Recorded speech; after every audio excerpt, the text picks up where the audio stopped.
ஓம் சாந்தி. எல்லோரும் சந்தோஷமாக இருக்கிறீங்களா? பிறப்பால் எல்லோரும் சமம் கிடையாது அப்படின்னு ரங்கராஜன் நரசிம்மன் அவர்கள் சொல்லியிருக்கிறாங்க. அதில் குறிப்பாக விஜய் பிறப்புக்கும் எல்லா உயிருக்கும்னு ஆரம்பித்தார் இல்லையா? ஸோ அதுலேயே அதோடு நிறுத்திட்டார்.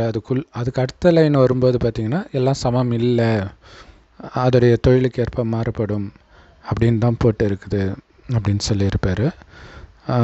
ஸோ அதுக்கு நிறைய உதாரணங்கள் சொல்லியிருப்பார். ஒரு எறும்பும் நாமும் சமமா? எந்த விலங்குக்கும் வேற்றுமை இல்லை, எந்த உயிருக்கும் வேற்றுமை இல்லைன்னு எப்படி சொல்ல முடியும்? ஸோ மனிதர்களே எடுத்தால் கூட ஆணாக பெண்ணாக பிறக்கிறாங்க, திருநங்கையாக பிறக்கிறாங்க, ஊனமாக பிறக்கிறாங்க, ஒரு சிலர் புத்திசாலியாக இருக்கிறாங்க, ஒரு சிலர் மக்கா இருக்கிறாங்க. இப்படி இருக்கும்போது எப்படி சமமாக இருக்க முடியும் அப்படின்னு சொல்லியிருந்தார். ஆக்சுவலாக இது அரசியல் ரீதியாக எல்லோரும் சமம் அப்படின்னு மக்களை பிரெயின் வாஷ் பண்ணுறதுக்காக சொல்கிறாங்க. ஆனால் உண்மையிலே அது அப்படி கிடையாது அப்படிங்கிறதுக்காக தான் அது மெயினாக அவர் சொல்ல வந்தது.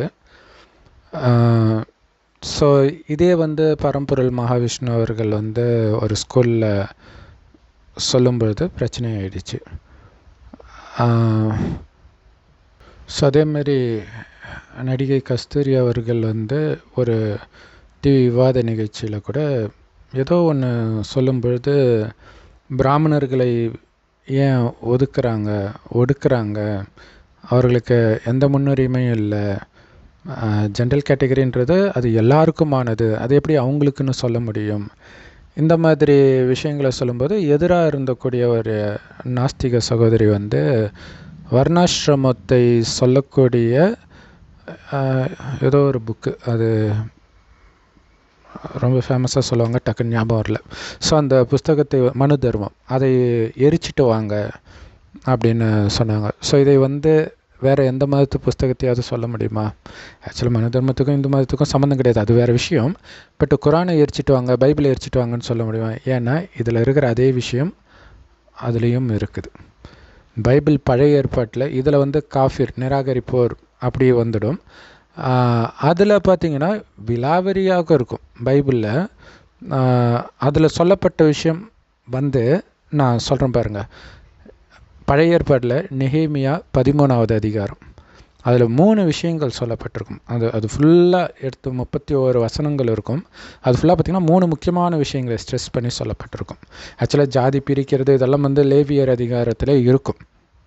இவங்களுக்கு பிறந்தவங்க எல்லாம் தங்க வேலை செய்யணும், இவங்களுக்கு பிறந்தவங்க எல்லாம் வெள்ளி வேலை, இவங்களுக்கு பிறந்தவங்கெல்லாம் மண் வேலை, இவங்களுக்கு பிறந்தவங்கெல்லாம் ஒரு தொழில் ரீதியாக ஜாதி சொல்கிறாங்க இல்லையா, அது அப்படியே அதில் இருக்கும். அதிலும் குறிப்பாக அந்த லேவியர் ஆச்சாரியர் இந்த 2 பேர் மட்டும்தான் கடவுள் சம்மந்தப்பட்ட வேலை செய்யணும். இதை தவிர யாரும் கோயிலுக்கு அந்த குறிப்பிட்ட அந்த கடவுள் சம்மந்தப்பட்ட விஷயம் நடக்கிற இடத்துக்குள்ளே பிரவேசிக்கக்கூடக்கூடாது.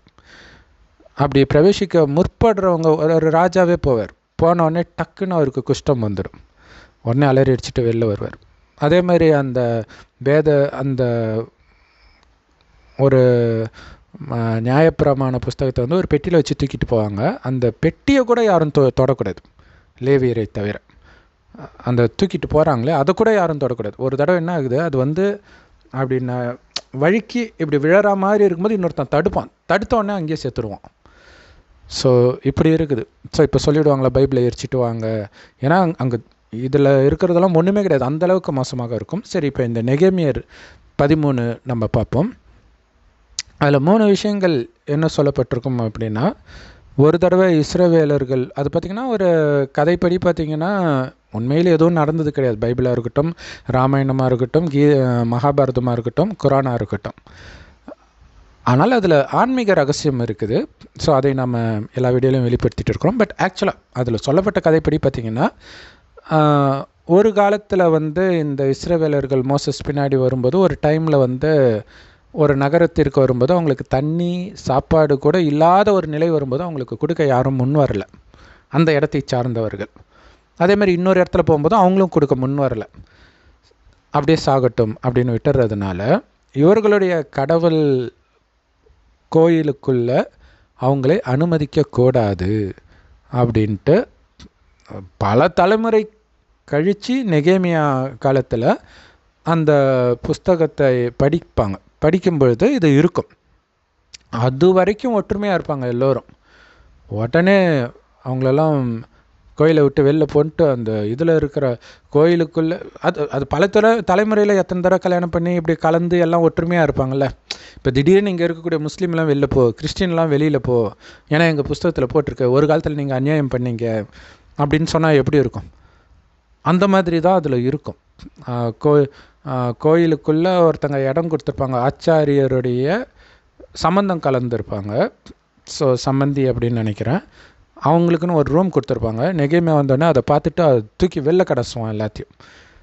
இப்போ இன்றைய காலகட்டத்தில் அதை பார்த்தால் நமக்கு எப்படி தோணும்? தூக்கி கடாசுறவன் தான் வில்லனாக தெரியும். ஆனால் அதில் தூக்கி கடாசுறவன் தான் நல்லவன். கடவுளுக்கு அவனை தான் பிடிக்கும். ஏன்னா கடவுள் சொன்னதை அவன் கேட்டிருக்கிறான். இது ஒன்று. அதாவது அவங்க இருக்கிறவங்க கோயிலுக்குள்ளே வரக்கூடாது. அந்த 2-3 பேர் இருப்போம், அம்மோன் இன்னும் 2-3 பேர் இருப்பாங்க, அந்த குலம் வந்து வரக்கூடாது. அதாவது இங்கே வந்தவங்க இவங்க கூடவே இருந்தவங்க திடீர்னு துரத்திடுவாங்க. அடுத்தது பார்த்திங்கன்னா பரிசுத்த நாள் அப்படின்னு அது வந்து பார்த்திங்கன்னா கடவுள் 6 நாள் படைப்பை முடிச்சுட்டு 7ஆவது நாள் ஓய்வு எடுத்தாருன்னு பைபிளில் இருக்கும். அந்த 7ஆவது நாள் யாரும் வேலை செய்யக்கூடாது. வேலை செஞ்சால் அவனை கொலை பண்ணிடணும். மோசஸ் காலத்திலே கொலை பண்ணுவாங்க. அதுவும் ஒரு வயசான தாத்தா விறகு வெட்டிகிட்டு இருப்பார், அவரை பிடிச்சி மலையிலேருந்து தள்ளிடுவாங்க. இதை பார்க்கும்போது நமக்கு எப்படி தோணுது? என்னடா நியாயம் பண்ணுறானுங்கன்னு தானே தோணுது இல்லையா? சரி, இது அங்கே. இங்கே நெகேமியாவில் என்ன இருக்குன்னா, அவர் இவங்கெல்லாம் வேலை செய்கிறாங்க, இதெல்லாம் வேலை செய்யக்கூடாதுன்ட்டு முதல்ல கடிஞ்சிக்குவார். அடுத்தது என்ன பண்ணுவாங்கன்னா, அந்த நகரத்தை சுற்றி ஒரு பெரிய சுவரை எழுப்பார், கதவு போட்டிருப்பார். கரெக்டாக அந்த பரிசுத்த நாள் தொடங்குறதுக்கு முன்னாடி நாள் சாயங்காலமே கதவை மூடிடணும். வெளியிலேருந்து யாரும் உள்ளே வரக்கூடாது. அந்த வியாபாரத்துக்காக வருவாங்களே, யாரும் வரக்கூடாது. உள்ளே இருக்கிறவங்களாம் போகக்கூடாது.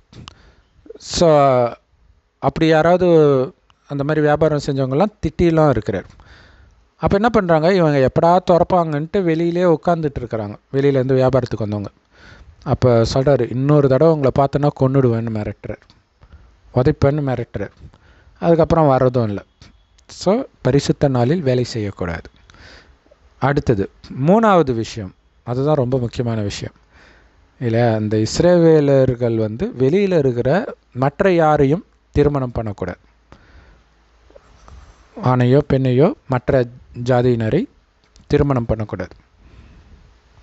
ஸோ அது மாதிரி இதுக்கு முன்னாடி எஸ்ரான்னு ஒருத்தர் இருப்பார். அவர் இருக்கும்பொழுது பார்த்திங்கன்னா அதனால தான் கடவுள் கோபப்பட்டுட்டார்.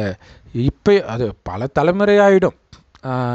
எகிப்தில் அடிமையாக இருக்கும் பொழுது அவங்க ராஜாக்கள் வந்து இங்கே எல்லாத்தையும் தரமட்டமாக்கின பிறகு அவங்க அடிமையாக போயிடுவாங்க வேறு இடத்துக்கு. ஸோ அங்கேயே பல தலைமுறை இருக்கும்போது அங்கே கல்யாணம் இந்த மாதிரிலாம் ஆகி வந்திருப்பாங்க இல்லையா? எல்லாரையும் துரத்துங்க, எந்த இது தீட்டுப்பட்டுடுச்சு, எல்லா பொண்ணுங்களையும் துரத்துங்க அப்படின்னுவாங்க. அந்த பொண்ணுக்கு பிறந்தவங்க எல்லாரையும் துரத்துங்க, அவங்களும் ஓகேன்னுவாங்க. ஸோ இதை எரிச்சிடுங்கன்னு சொல்ல முடியுமா அந்த சகோதரியால்? எல்லாம் அப்படியே அமைதியாக இருக்கிறாங்க. ஆனால் எல்லா மதத்துலேயும் இது இருக்குதுன்றது யாரும் சொல்லாமல் அப்படியே கமுக்கமாக இருக்கிறாங்க. ஆனால் இந்து மதத்தில் யாரும் வேதத்தை படிக்கிறதே கிடையாது. இவங்க அமைதியாக இருக்கிறனால இப்படி சொல்லிகிட்டு இருக்கிறாங்க. சரி, அதே மாதிரி இங்கே என்ன நடக்குது அப்படின்னா,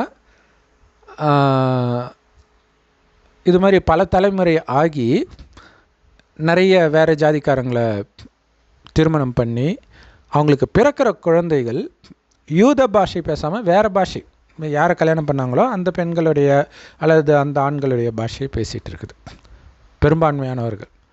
அதனால் பிடிச்சி திட்டி இனிமேல்ட்டு எவனும் உங்கள் பொண்ணையும் அவங்களுக்கு வெளியில் இருக்கிறவங்களுக்கு கொடுக்கக்கூடாது, அவங்க பொண்ணையும் நீங்களோ அல்லது உங்கள் மகனுக்கோ கொடுக்கக்கூடாது, எடுத்துக்கக்கூடாது அப்படின்னு சட்டமெல்லாம் போடுவார்.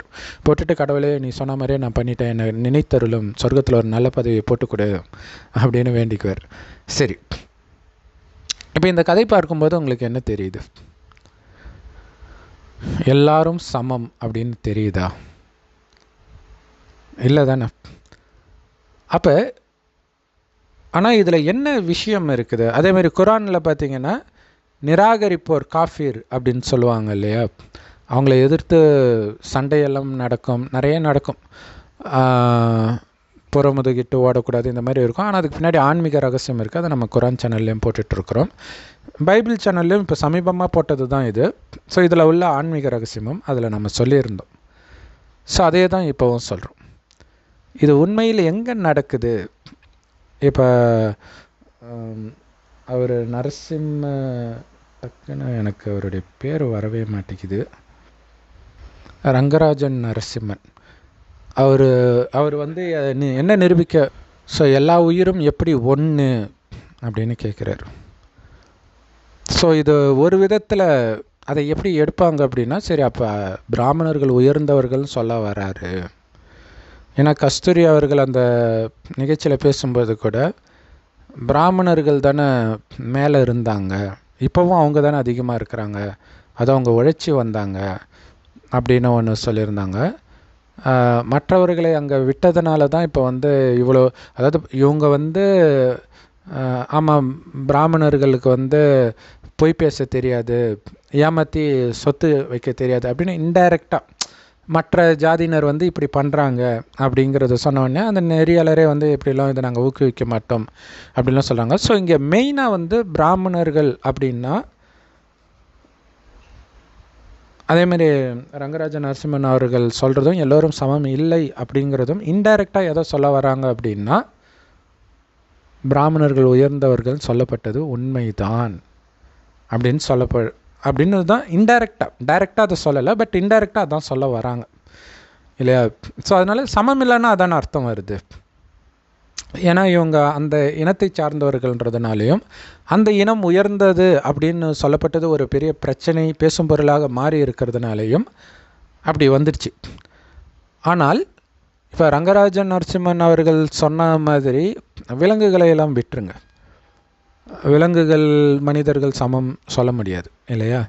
ஆனால் மனிதர்களே எல்லாம் சமம்னு சொல்ல முடியுமா? அதாவது ஆண் பெண் திருநங்கை இதெல்லாம் கூட விட்டுருங்க, தோற்றத்தினால விட்டுருங்க, குணத்தினால அறிவுனால சமம் எல்லோரும் அப்படின்னு சொல்ல முடியுமா? ஆக்சுவலாக எல்லோரும் இல்லை, 2 பேரை கூட நீங்கள் சமமாக காட்ட முடியாது அப்படின்னு கடவுள் சொல்கிறார்.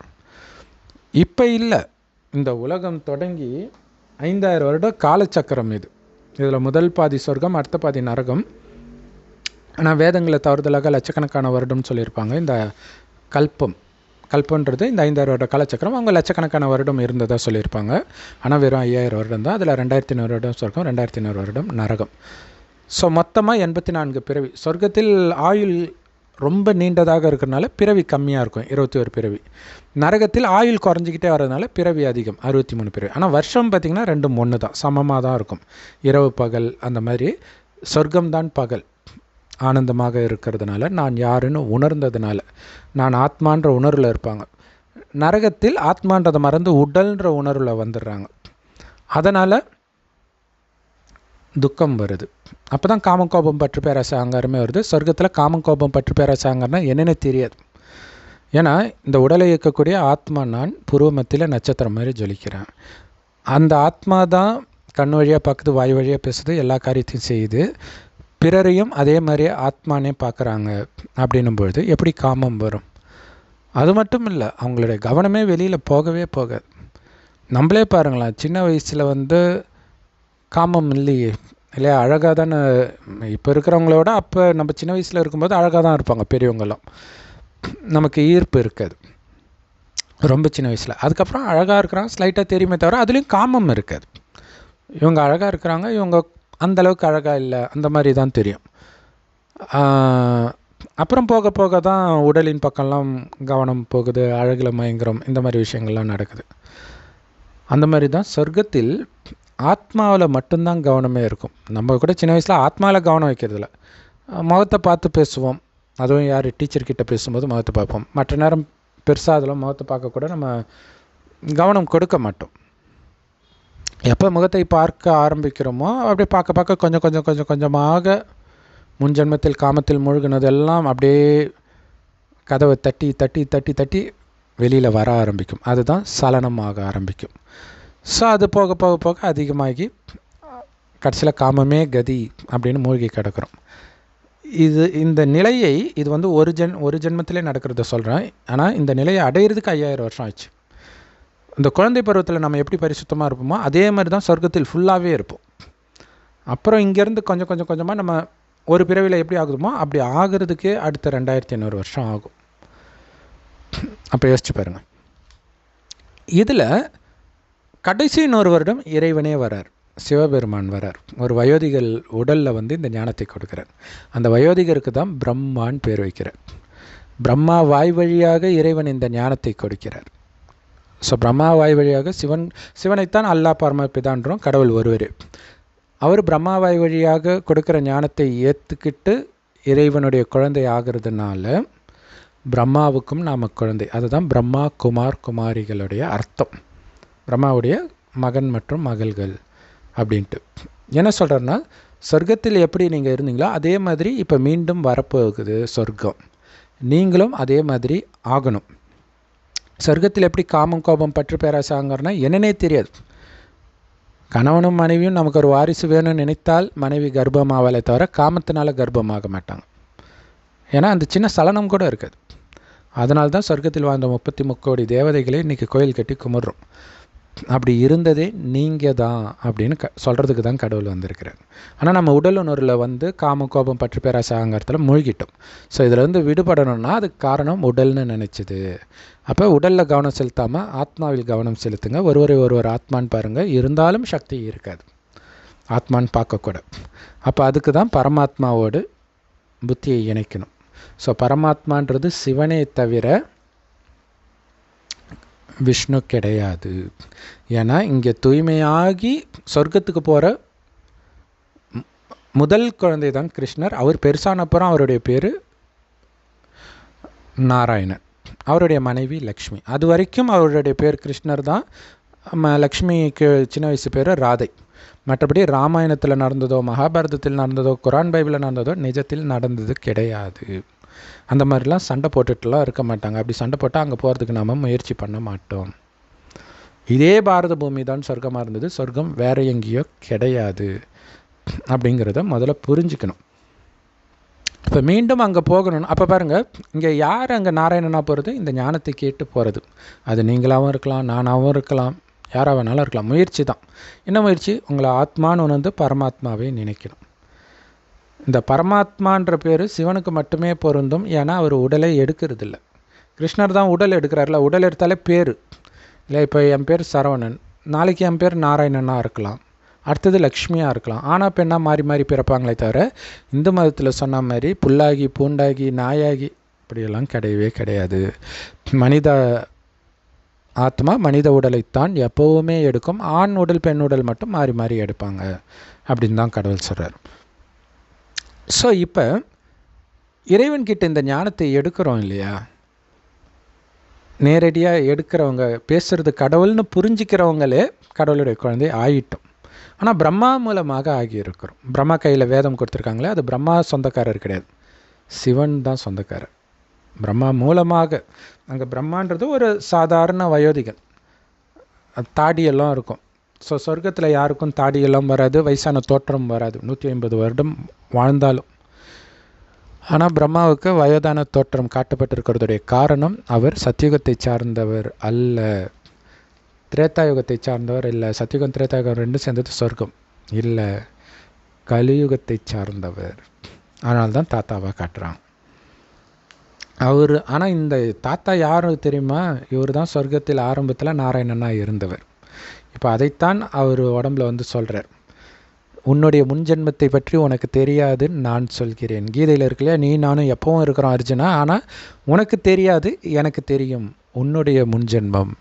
ஸோ கடவுள் எப்பவும் இருக்கிற, ஆத்மாவும் எப்பவும் அனாதி தான், பரமாத்மாவும் அனாதி தான் அப்படின்னு, அதாவது எப்பயுமே இருக்கும்.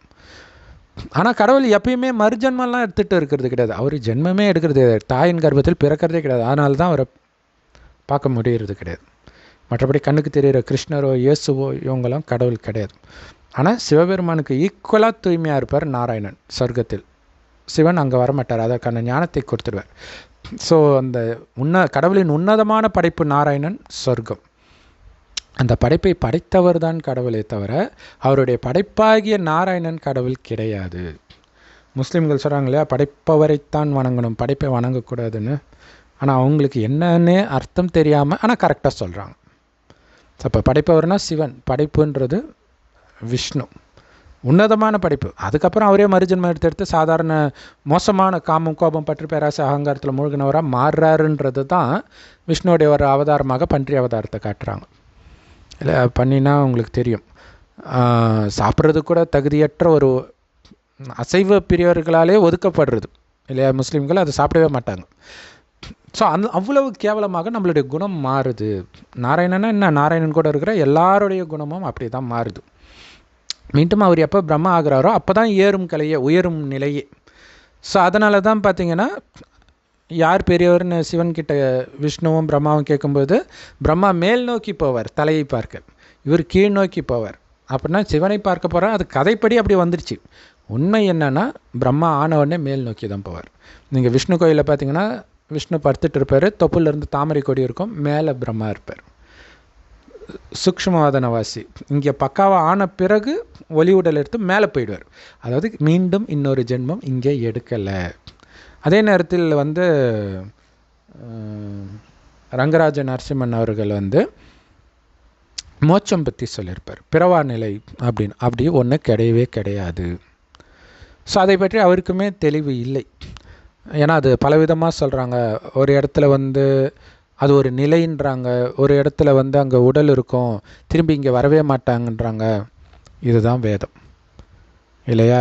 அதில் எழுதுனதுலே பலவிதமாக இருக்கும். கடவுளுடைய வழி ஒரே வழி தான், மாற்றி மாற்றிலாம் இருக்குது. ஸோ கடவுள் ஒருவர் தான், அவர் இறுதியில் தான் வருகிறார், அவர் தான் இந்த ஞானத்தை கொடுக்கிறார். எல்லா ஆத்மாவும் உலகம் அழியும் போது மேலே போய் தான் தீரணும், நீங்கள் முயற்சி பண்ணாலும் பண்ணாட்டினாலும். அதுக்கு தான் வந்திருக்கார், அழைச்சிட்டு போகிறதுக்கு தான். ஆனால் நீங்களாக போகிறதுக்கான வழி சொல்கிறார். ஆத்மானு பரமாத்மா நினைவு பண்ணிக்கிட்டே இருங்க, நீங்கள் போகிற சொர்க்கத்தை நினைவு செய்யுங்க. அந்த சொர்க்கத்தில் தங்க செங்கற்களால் கட்டப்பட்ட மாட மாளிகை இருக்கும், ஆனால் கதவு ஜன்னலே இருக்காது. ஏன்னா திருறதுனா என்னன்னே தெரியாது, அந்த அளவுக்கு பரிசுத்தமாக இருப்பாங்க. காமம்னா என்னன்னு தெரியாது, கோபம்னா என்னன்னு தெரியாது, பற்று பேராசை அகங்காரம்னா என்னன்னு தெரியாது. அந்த மாதிரி நீங்கள் ஆகணும் அப்படிங்கிற ஞானத்தை பிரம்மாவாய் வழியாக தினம் தினம் விதவிதமாக சொல்லிகிட்டு இருப்பார். அதைத்தான் முரளி அப்படின்னு சொல்கிறோம். எல்லா பிரம்மகுமாரிகள் ராஜயோக தியான நிலையத்திலும் முற்றிலும் இலவசமாக கிடைக்குது. யூடியூப் வெப்சைட்ஸ்லையும் இருக்குது, அதோட லிங்க் இந்த வீடியோக்கு டிஸ்கிரிப்ஷனில் கொடுக்குறோம். அவசியம் பார்த்து பயன்பெறுங்கள். ஸோ இதோடைய சாரம் உங்களை ஆத்மான்னு பரமாத்மாவை நினச்சிக்கிட்டே இருக்கணும். ஸோ கடவுள் இங்கே இருக்கிறார், இப்படி தான் இருக்காருன்னு எந்த மதத்திலையும் சொல்லப்படல. 1000 சூரியன் பிரகாசமாக இருக்கிறார் அப்படி சொல்லிட்டாங்க இல்லையா? அப்படியே கிருஷ்ணர் விஸ்வரூப தரிசனம் கொடுத்தார். மகாபாரதமே நடக்கலை முதல்ல, அது கற்பனை கதை தான். அது நடக்கிறதெல்லாம் இப்போ நமக்குள்ளே நடக்கிற விஷயங்கள் இல்லையா? இப்போ இறைவனை நினைத்து தூய்மை ஆகிறோம். மற்றபடி கிருஷ்ணர் இதுவாக இருக்கிறார் அதுவாக இருக்கிறார்னு என்னென்னமோ கீதையில் சொல்லப்பட்டிருக்கு இல்லையா? அப்படி கடவுள் கிடையாது, கிருஷ்ணருக்கு பொருந்தும். ஏன் பொருந்துன்னா, ஒவ்வொரு ஜென்மம் எடுக்கும்போது கொஞ்சம் கொஞ்சமாக சொர்க்கத்தில் ராஜ குடும்பத்திலே பிறந்து வருவார், அடுத்தது நரகத்தில் வரும்போது பணக்காரனாக இருப்பார். அவர் தான் முதல் கோயிலே கட்டுறார். முதல் கோயில் சிவனுக்கு கட்டப்பட்ட சோமநாதர் ஆலயம் குஜராத்தில். அதிகமாக கொள்ளையடிக்கப்பட்ட, இடித்து மீண்டும் கட்டப்பட்ட கோயில் அதுதான். அதோடைய நினைவாக தான் பைபிளில் கூட சாலமன் முதலில் கட்டிய கோயிலாக சொல்லப்பட்ட எல்லா டிஸ்கிரிப்ஷனும் அந்த சோமநாதர் ஆலயத்துக்கு தான் பொருந்தும். அவ்வளவு தங்க வைர வைடூரியத்தை கொள்ளையடிக்க தான் முகமது கஜினி பல முறை படையெடுத்து வந்தார்.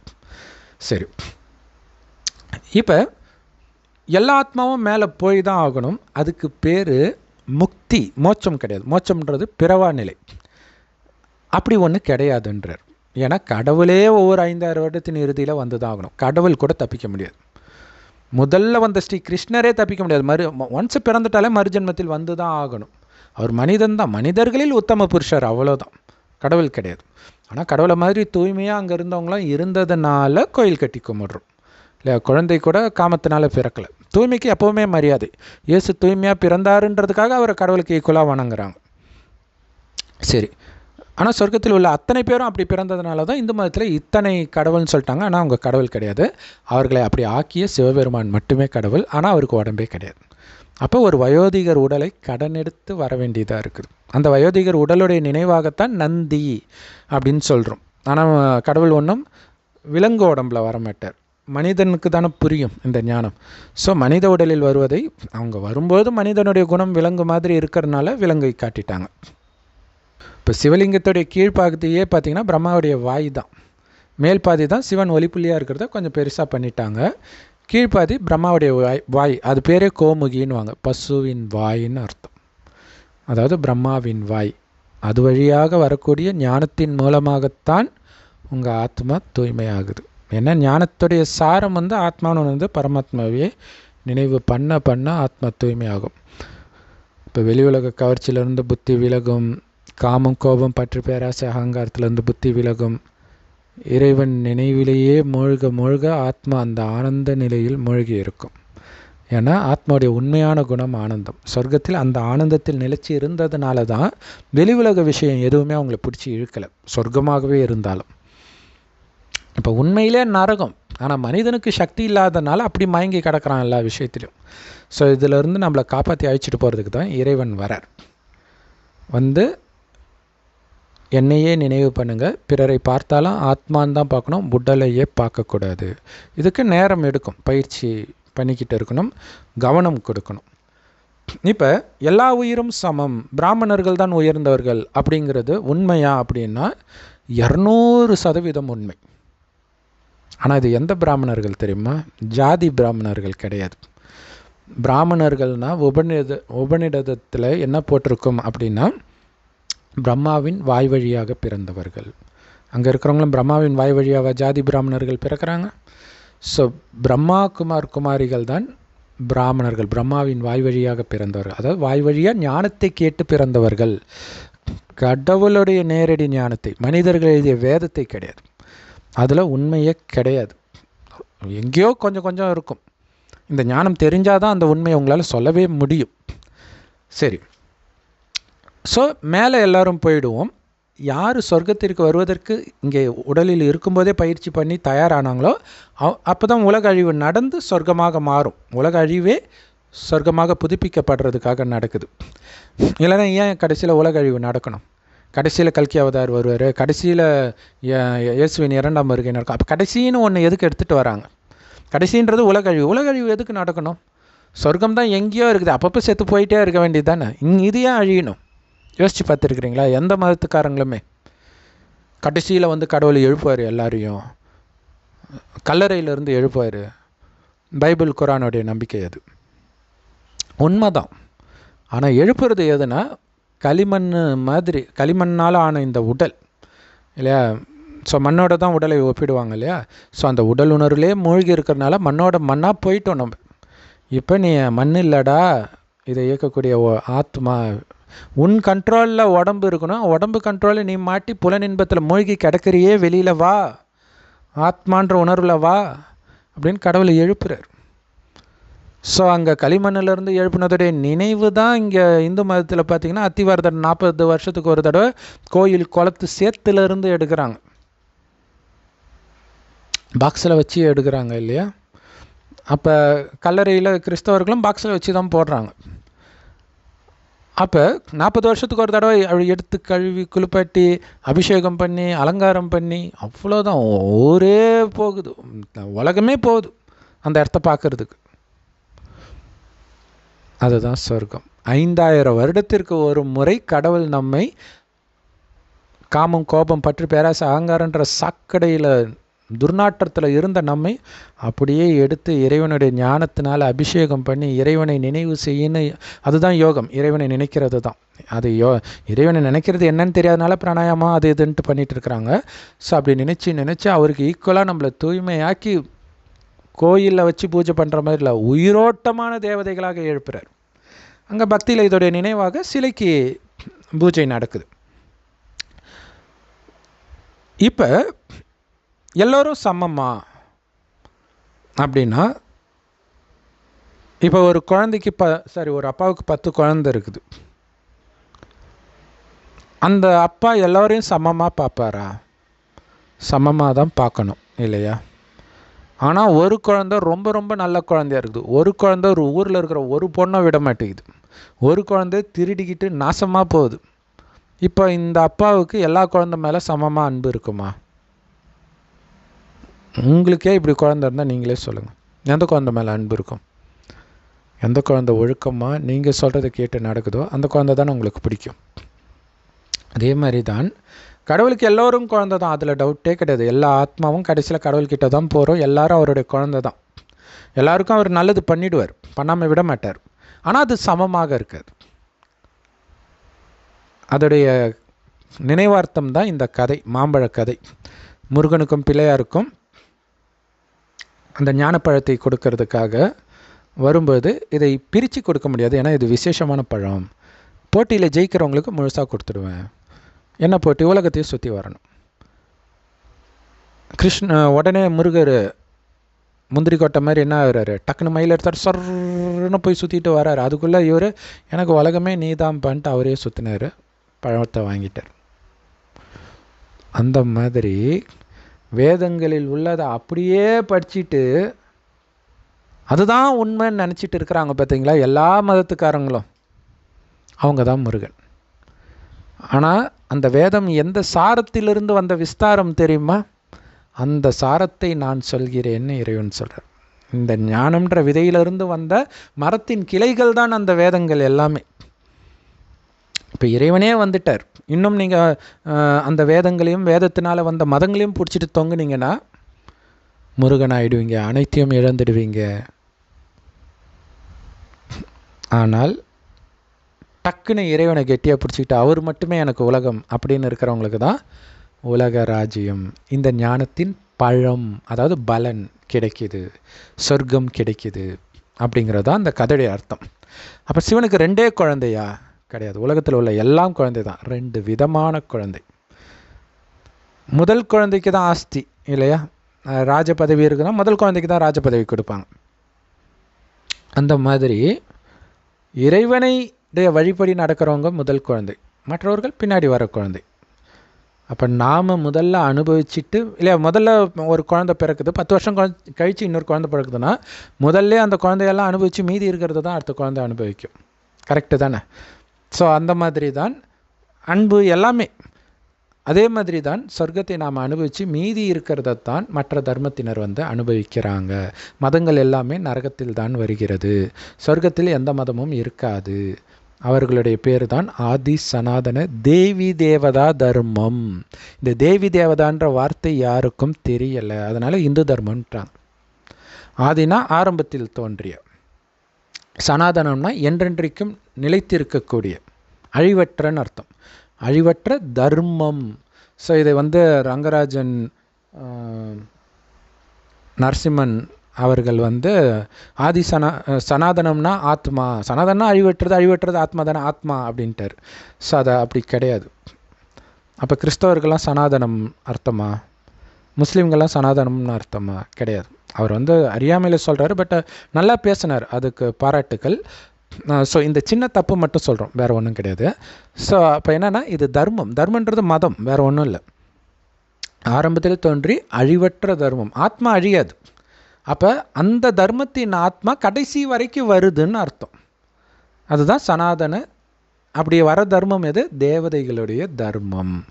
ஆனால் அந்த தர்மம் சுத்தமாக இருக்கிற இடம் தெரியாமல் அழியிற நேரத்தில் இறைவன் வருகிறார். உன்னுடைய உண்மையான குணம் தெரியுமா, விண்ணுக்கும் மண்ணுக்கும் உன்னை அதிபதியாக படைத்தேன்ட்டு பைபிளில் போட்டிருக்கும். அது உண்மையில் சொர்க்கத்தில் வாழ்ந்த தேவதைகளை குறிக்கிறது, இந்தியாவை குறிக்கிறது. பாரத பூமி தான் சொர்க்கமாக இருக்கும். அதான் பொன்னுலக பாரதம்ன்றோம். தங்க யுகமாக இருந்தது, தங்க செங்கற்களால் கட்டப்பட்ட மாட மாளிகையில் இருந்தோம். மீண்டும் அப்படி வரப்போகுது. இதோடைய அற்புதம் என்ன தெரியுமா? இந்த 5000 வருடத்தில் என்ன நடக்குதோ அதே தான் திரும்ப திரும்ப நடக்கும். அப்படின்னா ஈஸியாக புரிஞ்சுக்கன்னா, 5000 வருடம் முன்னாடி இதே ரங்கராஜ நரசிம்மன் சகோதரர் அவர்கள் இதே வீடியோ போட்டதுக்காக நாமளும் இதே வீடியோவை போடுவோம்.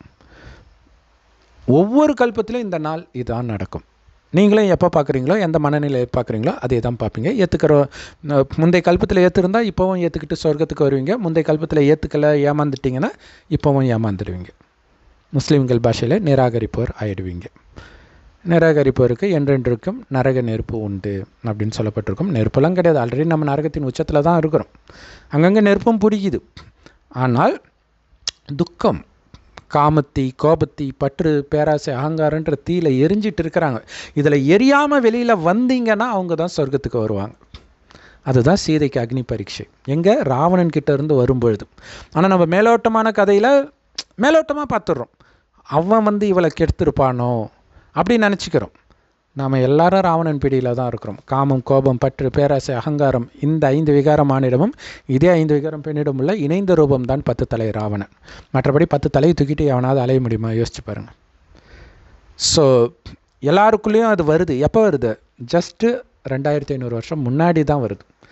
சொர்க்கத்தில் காமம், கோபம், பற்று, பேராசை, அகங்காரம் கிடையாது. சாத்தானுக்கே வேலை கிடையாது. ஸோ அவனை அழிச்சிட்டு ராமர் அரியணை ஏறுறது தான் தீபாவளின்னு சொல்கிறாங்க. கிருஷ்ணர் நரகாசுரனை அழித்தனாலும் தீபாவளின்றாங்க. ரெண்டுமே ஒன்று தான். கிருஷ்ணர் வரமாட்டார், அவர் சொர்க்கத்தில் தான் வருவார். இங்கே நாம் அழிச்சிட்டு கிருஷ்ணராக பிறக்கிறோம். ஸோ இங்கே அழிச்சிட்டு கிருஷ்ணர் அரியணை ஏறுற நாள், அல்லது ராமர் அரியணை ஏறுறதுன்னு சொல்லிட்டாங்க. ஆக்சுவலாக கிருஷ்ணர் தான் ஆரம்பத்தில் பிறப்பார், ராமர் திரேதா யுகத்தில் தான் வருவார். துவாபர யுகத்தில் கிருஷ்ணர் கிடையாது, வேதத்தில் சொன்ன மாதிரி. ஏன்னா இது நரகம். கிருஷ்ணர் என்ன பாவம் பண்ணார்? நரகத்தில் பிறக்க. ஆனால் நரகமாக இருந்தாலும் அது நல்லா தான் இருக்கும். பட் இருந்தாலும் ஒரிஜினல் சொர்க்கத்தின் ஆரம்பத்திலே அவர் வர்றதுனால தான் சொர்க்கவாசல் திறப்புழா பெருமாள் கோயிலில் கொண்டாடப்படுது. உலகத்தில் எந்த மதத்திலையும் சொர்க்கத்தின் வாசல் திறப்புழா கொண்டாடப்படுறது கிடையாது. ஏன்னா இதே பாரத பூமி, அதிலும் குறிப்பாக டெல்லி சார்ந்த இடம்தான் சொர்க்கமாக இருக்கும். யமுனை நதிக்கரையில் தான் சொர்க்கம் இருக்கும். ஸோ அடுத்தது ரங்கராஜன் நரசிம்மன் அவர்கள் சொன்னது என்னென்னா, வேதங்கள் வந்து மனிதர்கள் எழுதலை, மனிதர்கள் எழுதுனா தப்பாக இருக்கும், இது அனாதியாக இருக்குது. இது வந்து கடவுள் சொல்வார். எனக்கு அப்போ இப்படி மனிதர்கள் சொல்கிறாங்க அப்படின்ட்டு நமக்கு அது தெரியல. இவர் இன்டர்வியூ படிக்கும்போது தான் இவர் சொல்கிறாரு, ஸோ அப்படி தான் நம்பிட்டு இருக்கிறாங்க அப்படின்னு. அப்படியெல்லாம் கிடையாது. சொர்க்கத்தில் யாரும் கடவுளை வணங்கவும் மாட்டாங்க, எந்த வேதங்களும் இருக்கவும் செய்யாது. நரகத்தில் தான், அதுவும் ஆரம்பத்திலே கோயில் கட்ட மாட்டாங்க. இந்த பாவம் செய்து ஒரு லெவலுக்கு மேலே துக்கம் வரும்போது டக்குன்னு கடவுளுடைய நினைவு வரும். குழந்தைக்கு அப்பாவுடைய நினைவு துக்கம் வரும்போது வர மாதிரி நம்முடைய அப்பா கடவுளுடைய நினைவு வரும். முதல்ல சிவனுடைய கோயில் தான் கட்டுறாங்க. ஸோ அப்போ தான் வேதங்கள்லாம் எழுதுகிறாங்க. ஸோ அதனால தான் இப்போ அகழ்வாராய்ச்சியெல்லாம் பார்த்திங்கன்னா ஒரு 2500 வருஷத்துக்கு முன்னாடி எந்த சாமி சிலையும் கிடைக்கல. அப்போ இங்கத்து இது கிடையாது, பிராமணர்கள்லாம் வெளியிலேருந்து வந்துட்டாங்க அப்படின்னு சொன்னாங்க. அது அப்படி கிடையாது. இப்போ அந்த பைபிளை வச்சே நீங்கள் வரீங்க அப்படின்னா, மோசஸ் காலத்தில் தான் அதை பிரிப்பாங்க, இவங்க இது இந்த வேலை பண்ணணுன்ட்டு. ஆனால் கோயில் கட்டுறது பார்த்திங்கன்னா சாலமன் தான் கட்டுறார். அப்போ தான் அவர் வந்து அந்த இதை பார்த்துக்கிறதுக்கு இவங்க அப்படின்னு அதை ஆக்சுவலாக அவருடைய அப்பாவே நியமிச்சிடுவார். இவங்க இந்தந்த இடத்துல நிற்கணும், இந்தந்த வேலை செய்யணும் அப்படிங்கிறது. அப்போ கோயில் கட்டும்போது தான் அதை பார்த்துக்கக்கூடியவர்கள் தேவைப்படுறாங்க. இங்கே இருக்கக்கூடிய சாதாரண ஒரு மனிதரில் நம்பிக்கைக்குரியவர்களை அப்படி ஆக்கிட்டு அவங்க இப்படியெல்லாம் இருக்கணும்னு நியமம் வைப்பாங்க. அப்புறம் அவங்களுடைய வம்சம் அப்படியே வந்துடும். இப்படித்தான் பிராமணர் வந்தாங்களே தவிர யூதர்கள் இங்கேருந்து வரல. இங்கேருந்து தான் யூதர்கள் அங்கேருந்து இங்கே வந்து பிராமணர் ஆகலை. இங்கே இருக்கிறவர்கள் தான் உலகம் முழுவதுமே போகிறாங்க. அதனால தான் இந்தியாவில் மட்டுமே எல்லா நாட்டுடைய தோற்றத்தின் முகம் இருக்கும். நீங்கள் நல்லா பாருங்கள், தமிழ்நாட்டில் ஆப்பிரிக்காக்காரங்க மாதிரி நிறைய பேர் இருக்கிறாங்க. அஸ்ஸாம், மணிப்பூர்லாம் பார்த்திங்கன்னா சைனா, ஜப்பான்காரங்க மாதிரி இருப்பாங்க. ஸோ ஒவ்வொரு இடத்துலையும் பார்த்திங்கன்னா எல்லா விதமான முக அமைப்பும் இங்கேயே இருக்கும். அதிலும் குறிப்பாக இதுக்கு முன்னாடிலாம் பாகிஸ்தான், இந்தியா, பங்களாதேஷ் எல்லாமே ஒன்றாவே வேறு இருந்துச்சு, நேபாள் எல்லாமே. ஸோ அப்போவே உங்களுக்கு தெரிஞ்சு பாருங்க, இங்கேருந்து அப்படியே கொஞ்சம் போக போக போக போக அப்படியே முகம் மாறுது. அது சீதோஷ்ண சூழ்நிலையும் கொஞ்சம் உதவி பண்ணி இருக்கலாம். ஸோ பிராமணர்கள் வெளியிலிருந்து வரலை, அதை புரிஞ்சுக்கணும். அடுத்தது, இந்த எல்லா உயிரும் சமமா அப்படின்னா கடவுளுக்கு எல்லாம் சமம் தான். ஞானத்தை கொடுக்குறோம், கடவுள் கொடுக்குறாரு. அவருடைய ஞானத்தை கேட்குறவங்க பிரம்மகுமாரி ஆகிறோம். எல்லாருமே அவருடைய குழந்தைகள். அப்போ எல்லா சகோதரர்களுக்கும் கடவுளுடைய சொத்தில், அதாவது சொர்க்கத்தில் உரிமை இருக்குது. இப்போ ஞானத்தை கொடுக்குறோம். ஆனால் வேண்டாம் நிராகரித்தா நம்ம என்ன பண்ண முடியும்? வேதங்களே பிடிச்சிட்டு இருந்தால் நம்ம என்ன பண்ண முடியும்? ஸோ இங்கே தான் வித்தியாசம் உருவாகுது. சரி, ஞானத்தை எடுத்தவர்களே இறைவனையே நினைவு செஞ்சு காமம், கோபம், பற்று, பேராசை, அகங்காரத்தை முற்றிலுமாக விடுறவங்க பார்த்திங்கன்னா ஒரு 16,108 பேர் தான். 100%, 100% கூட சொல்ல முடியாது, ஒரு 99 அந்த மாதிரி சொல்லலாம். 100% அதுலேயுமே கொஞ்சம் வித்தியாசம் இருக்கும். அது வந்து முதல் 8 பேர், அவங்க தான் 8 நாராயணன் ஆவாங்க. ஏன்னா அது தலைமுறை. ராஜ பதவி பேர் நாராயணன், அவருடைய ஒரிஜினல் பேர் கிருஷ்ணர், முதல் நாராயணனுடைய பேர். ஆதி நாராயணன் சொல்கிறாங்கல்ல, ஆதி லக்ஷ்மி சொல்கிறாங்கல்ல, ஆதி ராமா ஆதி சீதான்னு சொல்கிறாங்களா. அப்போ ஆதியில் வந்தவர் நாராயணனும் லக்ஷ்மியும். அப்போ ஆதி நாராயணன்னாலே அடுத்தடுத்து நாராயணன் இருக்கிறாங்கன்னும் அர்த்தம் வருது. ஸோ 2வது நாராயணன், 3வது நாராயணன், 8 நாராயணன் வருவாங்க. இந்த 8 நாராயணன் கல்யாணம் பண்ணுற வெவ்வேறு பெண்களை தான் அஷ்டலக்ஷ்மி, 8 லக்ஷ்மின்னு சொல்கிறோம். ஆனால் 8 நாராயணன் நம்ம யோசிக்கல பாருங்கள். எந்த வேதத்துலையாவது இது போட்டிருக்குதா? ஸோ அதை புரிஞ்சுக்கணும். ஸோ நம்ம அதை சொல்ல மறந்துட்டோம் இல்லையா. வேதங்கள் அனாதியாலும் கிடையாது, பாதியில் தான் வருது. ஸோ நிறைய பேர் எல்லா மதத்துக்காரங்களும் அப்படி தான் சொல்லுவாங்க, முதல்ல பைபிள் தான், முதல்ல குரான் தான், முதல்ல இது தான். எந்த வேதமும் அங்கே கிடையாது. கடைசியில் தான் கடவுளே வரார். ஏன்னா எல்லாருக்கும் ஞானம் வேணும்னா கடைசியில் தான் வர முடியும். இயேசு வரும்போது கிறிஸ்தவர்களே முதல்ல பூமிக்கு வரல, அப்புறம் யார் பாவத்தை அவர் கழுவினார்? ஏன்னா இயேசுக்கு பிறகு தான் கிறிஸ்தவ ஆத்மாவே வரும். இது மரத்தை தலைகீழ கட்டி தொங்க விட்ட மாதிரி இருக்குதா? இதுதான் கீதையில் தலைகீழ் சிருஷ்டி மரத்தின் விதையாக நான் இருக்கிறேன்னு இருக்கும். விதையாக இறைவன் இருக்கிறார். ஆனால் என்ன ஒன்று, சிவன் சொன்னார்ன்றது பதில் கிருஷ்ணர் சொன்னார்னு போட்டாங்க. அதான் பிரச்சனை. தேகத்தின் அனைத்து தர்மத்தையும் தியாகம் செய்து என்னை நினைவு செய்ய அர்ஜுனான்ட்டு உலகத்திலே நம்பர் 1 ஆணழகன் கிருஷ்ணர் எப்படி சொல்ல முடியும்? உடலை மறக்கணும்னு நினைக்கிறோம். அழகான உடலை பார்த்தோன்னா என்ன வருது? இப்போவே வெளிநாடுகள்லாம் பார்த்திங்கன்னா இயேசுவை பார்த்தா எனக்கு காம உணர்வு வருதுன்னு பெண்கள் சொல்கிறாங்க. நம்ம ஊர் ஆட்கள் இந்து தெய்வங்களை பார்த்தா எங்களுக்கு காம உணர்வு வருதுன்னு இங்கே இருக்கிற பெண்கள் சொல்கிறாங்க. ஏன்னா எல்லாம் அரை நிர்வாணமாக தானே இருப்பாங்க ஆண் கடவுள்கள். அப்படி இருக்கும்போது எப்படி உடல் உணர்வை நீங்கள் மறப்பீங்க? சிவனுக்குமே லிங்கத்துக்கு அசிங்கமாக அர்த்தம்லாம் சொல்லிகிட்டு இருக்கிறாங்க. ஆனால் கடவுளை பற்றி கடவுள் சொன்னால்தான் தெரியும். ஸோ அவர் சொல்கிறாரு, உலகத்திலே ரொம்ப ரொம்ப சின்ன பொருள் ஆத்மா தான். அதை ரங்கராஜ நரசிம்மன் அவர்களும் சொன்னாங்க. கரெக்டு தான். அதே மாதிரி தான் பரமாத்மாவும். ஆத்மாவை விட பரமாத்மா கொஞ்சம் பெருசாவோ கொஞ்சம் சின்னதாகவோ கிடையாது, அதே மாதிரி தான் இருப்பார் எல்லாருடைய ஆத்மாவும். குணத்தால் மட்டுமே அவர் உயர்ந்தவர். அப்படி 1000 ஜோதி எல்லாம் கிடையாது. அப்படிலாம் இருந்தால் அவரை பார்த்துருக்க மாட்டாங்க. அப்படிலாம் கிடையாது. கடைசி 1 வருடம் ஞானத்தை கொடுக்க வரார். மற்றபடி கழுத்தில் பாம்பு போட்டு இருக்கிறது சிவன் கிடையாது, அது சங்கர். அது அப்படி ஒருத்தருடைய பார்ட்டு இங்கே கிடையவே கிடையாது. அது காட்சி மட்டும், பக்தியில் அப்படி உருவாக்கிட்டாங்க. ஏன்னா ஒளிப்புள்ளியாக அவங்களுக்கு என்ன தெரியும்? அவர் ஒருத்தர் உடலை இந்த ஞானத்தை கொடுக்குறார். அவர் சாதாரண தாத்தா.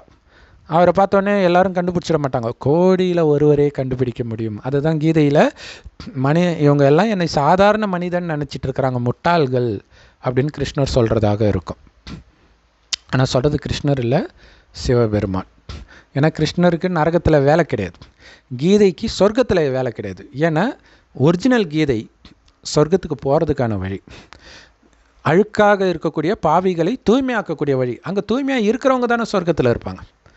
அப்போ அங்கே போய் கிருஷ்ணர் யாருக்கு சொல்ல போகிறார்? முதல்ல கிருஷ்ணருக்கு காமம்னா என்னென்னு தெரியாது. அவர் எப்படி காமம் மகாசத்ருன்னு சொல்லுவார்? சொர்க்கத்தில் இருக்கிற யாருக்குமே தெரியாது. பார்த்தீங்கன்னா வேதவதி கையை பிடிச்சி இழுப்பான் ராவணன். இப்போ வேதவதி என் தவத்தை கலைச்சிட்ட, நான் விஷ்ணுவை கல்யாணம் பண்ணிக்கணுன்ட்டு தவம் இருக்கிறான். விஷ்ணுவா? அவன் பெண்வாடையே அறியாதவனாச்சு, அவனை போயா கல்யாணம் பண்ணிக்க போகிற அப்படின்னுவான். ஸோ அதோடைய அர்த்தம் என்னென்னா, உண்மையிலே காமம்னா என்னென்னே அங்கே இருக்கிற யாருக்குமே தெரியாது. அதனால தான் சொர்க்கம் குழந்தை மாதிரி இருப்போம். ஸோ அப்போ இறைவனுடைய ஞானத்தை எடுக்கிறதுலே வித்தியாசம் இருக்குது இல்லையா? இங்கே கோபத்தை விடாமல் காமத்தை விடாமல் இதை தூண்டக்கூடிய சூழ்நிலை நிறையா வரும். அதுதான் சோதனை. அதுதான் அக்னி பரீட்சை சீதைக்கு வைக்கிறாங்க இல்லையா? ஏன்னா கடைசியில் எல்லாருக்கும் காட்சி கிடைக்கும், இவங்க தான் நாராயணன், இவங்க இந்த இதுன்ட்டு காட்சி கிடைக்கும். மக்கள் எல்லாம் ஏற்றுக்கணும், இல்லைன்னா கேட்பாங்களே அது எப்படி அவங்க மட்டும் நாராயணன்? அதுதான் அங்கே எப்படி சீதையை நீ ராணின்னு ஏற்றுக்கிற, நாங்கள் எப்படி எங்களை விட அவள் எப்படி ஒஸ்தி? அதுதான் அதோடைய அர்த்தம். கேட்பாங்க நம்மளை, அப்போ காட்சி காட்டுவாங்க. உனக்கு காமத்தை தூண்டக்கூடிய சூழ்நிலை வரும்போது எப்படி டக்குன்னு நீ விழுந்த, ஆனால் எப்படிப்பட்ட சூழ்நிலை வந்தாலும் அவங்க எப்படி ஆடாமல் அசையாமல் இருந்தாங்க, நடந்ததை அப்படியே காட்சி காட்டுவார். அதேமாரி கோபம், சொத்தை பிடிங்கி நடுத்தெருவில் விட்டாலும் எப்படி ராமர் சிரிச்ச முகத்தோட போகிறார் இல்லையா? அந்த மாதிரி இங்கே போனவங்களுடைய நினைவாக அங்கே கதை வருது. அந்த போனவங்களுடைய அந்த சூழ்நிலையெல்லாம் காட்டுவாங்க. அவங்களுக்கு சப்போர்ட் பண்ணுறதுக்கு எத்தனை பேர் வேண்டாலும் வேண்டாம் அப்படின்னு சிரிச்ச முகத்தோடு போகணும். மனதில் கூட கொஞ்சம் கூட அந்த ஒரு கவலை, அந்த எனக்கு துரோகம் பண்ணிட்டாங்க அந்த எண்ணமே இல்லைன்னா அவங்க நாராயணன் ஆகிடுவாங்க. ஸ்லைட்டாக இருந்தால் அவங்க ராமர் ஆகிடுவாங்க. ஏன்னா ராமர் தனக்குள்ளே இருக்கக்கூடிய இந்த காம கோபம் பற்றி பேராசை அகங்காரத்தை யுத்தம் செஞ்சுக்கிட்டே இருக்கிறாங்க கடைசி வரைக்கும். ஃபுல்லாக ஜெயிக்கல. கிருஷ்ணர் ஜெயிச்சிட்டார்.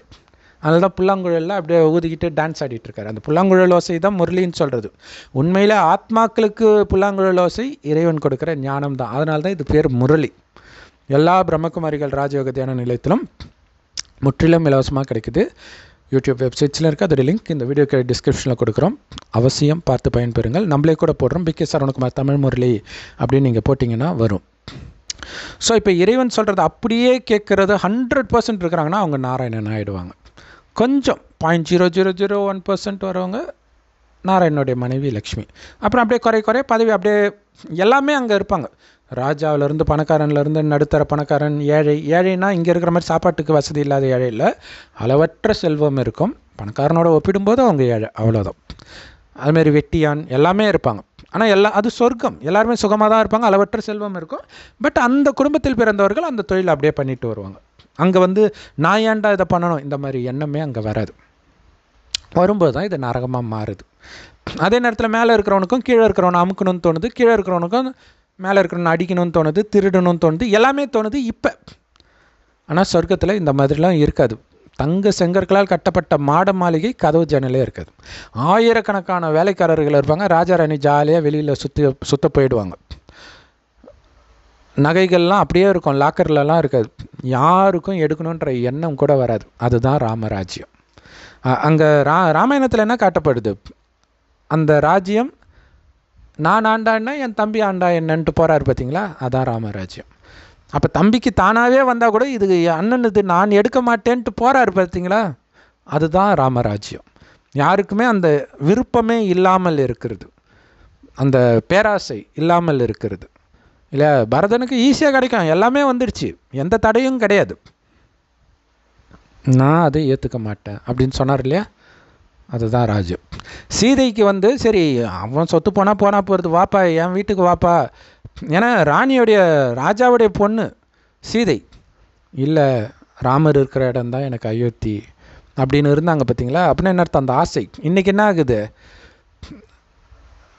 டைவர்ஸ் அப்படின்னு ஒன்று வந்தாலே உடனே ஜீவனாம்சம் அதை பற்றி தான் யோசிக்கிறது. கணவன் இறந்தால் உடனே சொத்து என்ன ஆகுறது, இப்படி தான் யோசிக்குது.